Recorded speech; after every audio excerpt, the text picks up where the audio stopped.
nice for them. But the Raiders, they will just continue to raid. Oh, let's see if the raid continues for RSG. It's going to be one more win for them if they want to secure the sweep. But for ONIC, they got to secure the reverse sweep if they want to see their win streak grow even further. Let's head on to the Land of Dawn. What can we expect in the early game looking at the Kaja finally open for Yoshino to take? You know what, in terms of what we will be expecting, particularly for ONIC, is really more on the zoning. Like, this is Valentina and Akaja. If they don't rotate as early as possible, it's as if, why did we even get these heroes, right? No! Oh, wait.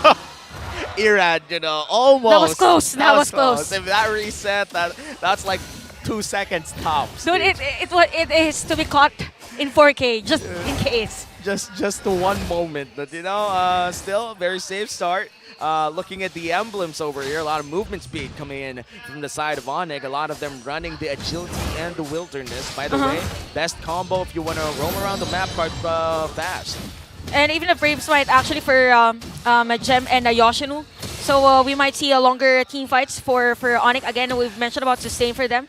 So okay, we've been mentioning Lancelot, by the way, since we were too focused on JZ Resobek's body earlier. So it is Irad on the Lancelot.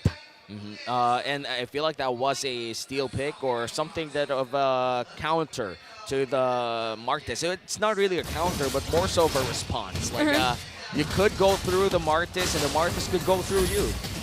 Okay, that's it. That works. That's either how you do it, right? Also, I'm glad that we actually get a showcase here now of this new, well, rather new skin for the Kaja here, because like you mentioned, it's banned so much, you know? Yeah. It's something to be said that the reason why this Kaja is banned so much is just because of the fact that, like, Divine Judgment alone almost always guarantees like an automatic kill for the most part, right? Yeah. And especially with the lineup that they have. So we'll see if they're able to utilize that now that this first turtle comes up here. Especially if you pair it up with a Flicker or a team that could burst him down. In this case, ONIC does have the tools to burst people down. RSG will be the ones contesting this first turtle take. Okay, so we can see that Light isn't at level 4 yet as compared to Yoshino. So we will definitely see ONIC doing the initiatives versus RSG on this subjective. This is off to a great start. You know, when I was saying earlier, when I was like, there's a certain way ONIC Philippines likes to play, just like RSG. And if it's getting this lead, which they've already garnered themselves here at 3 minutes into the game, this is a great start to taking us to a game 3. And with the Kaja as well, they might be able to pull off better plays or more proactive ones, especially whenever the Flicker is up, and maybe even to conceal the moment that he gets that blessing. All I gotta say, this is a nice skin, by the way, for the Kaja. Yeah. So, but anyway, with a Brave Smite for Yoshino, one reason as to why he's... wait! Nets! Oh, Nets! Gonna be in trouble. Will go down light grabbing the first blood. They're gonna be looking for Emon though. The Flicker comes through, plus the Divine Judgment. Able to get the kill. At least they salvage that situation. Gold laner for gold laner. Man, the Flicker with the Divine Judgment, there's absolutely no way that you could mess that up, you know? And for Yoshino, that's a good initiative for him at the bottom lane. It is Eman that was secured the kill here for ONIC, for RSG. So it is 1-1. A very nice lead for ONIC. And what's really nice this time around is they're forcing the team fights to be at the bottom lane. So they don't want Eman to have those early lead in terms of gold coming to this game. And now 4 minutes in, we are seeing ONIC with a 1K gold lead. They have to push this advantage even further. And now bot lane engage coming in from Super Prince. Again, look at this pressure here, right? The Divine Judgment just came back up, so unfortunately that was off. That whole iteration was off just by a couple seconds, but still, ONIC Philippines holding on to that little lead they have that you mentioned, and all this leading into the second turtle of the game in just under 10 seconds. Yeah, and ONIC, they do have the advantage to secure that second turtle of the game. They've already secured the first one. Might as well try to take the second one cleanly. They have the Martis already walking towards the turtle, but the Lancelot might be there to steal it away.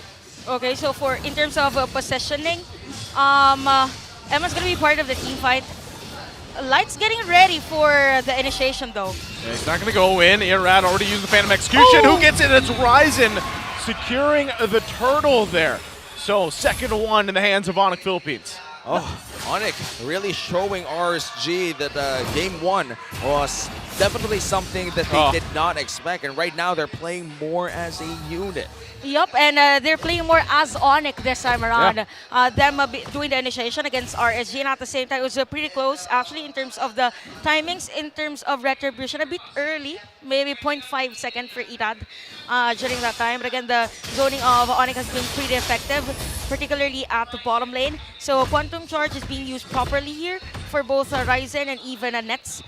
So look at Eman's position now. So if you are Eman, okay, I'll just give the first turret and let the others defend the lanes, and then I'll wait for the perfect time for me to farm and get the gold that I need. As to why, it is a 1,000 gold lead again for Nets, same as game number 1. So it's really more of the conversion this time around to be the challenge of ONIC. So this is the thing, right? With this lead that now ONIC Philippines has, it's gone up to 2K. They're not doing anything fancy. You know, for the most part, they're either playing around the fact that they have this Divine Judgment available to them, especially when the Flicker is available as well. If not, then let's just keep getting these objectives and farming up the way we need to. Look at Nets, especially. This is very similar to what happened even the previous game, but they weren't able to follow up with the kind of vacation mode he had. Yoshinu already going in with the conceal. Won't pick a target, though. He didn't want to take Nats. Yeah, and very safe disengage coming in from ONIC as well. They were able to put a bit of pressure on the purple buff of RSG, and this time around, Ryzen does hold the retribution, does suffer a bit of damage, but here comes Light. Ooh. Okay, Light gonna get dragged out of there. Ryzen gets it with his own Decimate. Now Aqua gonna be on the run. Has to get out of there. Yoshinu also does not have Divine Judgment, so just kind of planning himself there. Cut him off from this turtle. Third one going to go in the hands of ONIC. Perfect prediction actually for Yoshinu. Oh wait. Whoa, Emma! Is he going to get away? No, he can't. He will fall. Now in the mid lane, they lose the tier 1. ONIC Philippines just making play after play. Yeah, and the thing about this is it's really hard to play Kufra against Yoshinu playing Kaja. The moment that you jump in, they get pulled out. Yep, and for Yoshinu during that moment, it's as if I can't see Light around the area, so maybe he's there waiting for a perfect initiation or perfect setup for the Kufra. So why not wait for Light to be in front of me and do the Divine Judgment? It was effective for ONIC during that moment, and all they have to do is just to do the same thing over and over again. So one reason as to why RSG is having a hard time on setting up plays is the mobility for both, mobility for Nats Hero. And yep, so vision isn't really there for them, just for Aqua's. Yoshinu. Okay. Oh, this is going to be troublesome here. They're trying to fight for it. He's going to go in. Light gets the setup they're looking for. Where's the follow-up? Oh no! Irad going to come in, but Light will fall. It's too much. They have to retreat. Emon trying to cover fire. Won't be able to do it as 2 fall for RSG. Great counter set coming in from Light, but ONIC does have the damage, does have the sustain. The follow-up wasn't there for RSG, mainly because it wasn't safe in that location. Yep, it was a very, let's say, very, what's the term again? Risky. Very risky position for both. Again, for ONIC, it is a Bruno for them. So as long as there is a spot wherein the world is going to be effective, it's really ONIC on the upper hand. Now for RSG, they need to have that setup play from Light. Probably a steal for Irad on this Lord. So we can see a Blade Armor already for Nats. So for Light, it's just Immortality. So no specific item yet versus the damage of Nets. So this is going to be detrimental for them. For ONIC, all they have to do is just continue what they're doing and secure those objectives and find where Light is coming from. And first Lord of the game already spawned. ONIC does have the big advantage here to just safely secure it away from RSG. A 5k gold lead is nothing to laugh about. And RSG, I feel like they're going to respect that fact. But Irad already around that area. Vision already set up with the Astral Echo. They could go in for the pathing here, but they give it away. ONIC will be securing the first. How they played around with the lead they had. And now ONIC Philippines doing the same thing here. That's exactly what they have to do into this game to get us to that game 3. And now that they've got the Lord, right, they most likely will work these waves into hopefully getting a base turret even, just like RSG did in the previous game where they got one turret and they kind of worked around that. So that will most likely be the game plan here now that Lord spawns. Okay, so speaking of gameplay for RSG, what's really nice for them is they were actually able to somehow clear the main wave of the top lane. So there is a wave that would be in front. Oh wait! Irad. Yeah, you can't escape that. That was Divine Judgment as well, as you were saying, Chantel. Yep, that was close actually for Irad. And the main question is, out of all places, why would you go at the middle lane after you went for the clear of the minion wave at the top lane? It would have been a safer route. Wait, okay, Ryzen's tanky. Anyway, it could have been a safer route for Irad if he just went for the recall and then defended their base. So we could safely team time this time around for Yoshinu. And it's one of those errors that leaves you asking yourself, why did he do that? Or why he do be going to the mid lane? Why there? Why there? Now ONIC, they're gonna cash in. They're gonna go in for the mid lane turret. The pop goes the blessing and pop goes Nats. The Worldy secures that kill. Pop goes Nats indeed. Nets able to get the kill. They couldn't get the turret just yet, but with this next wave, a couple hits away, 1 or 2 hits away, that will go down. And like I was saying, this is basically what happened the previous game. And Nets picking up a big line. Yoshino gonna flicker in. Won't be able to find the target he's looking for, but they get the turret here. ONIC Philippines still gonna plant themselves in the base of RSG, now working on the top side turret. Gonna take a couple shots, like gonna go in, won't be able to find the target. Emon grabs the kill. Yoshinu does fall, so RSG able to find 1, and they hold on to the top turret as well. You know what?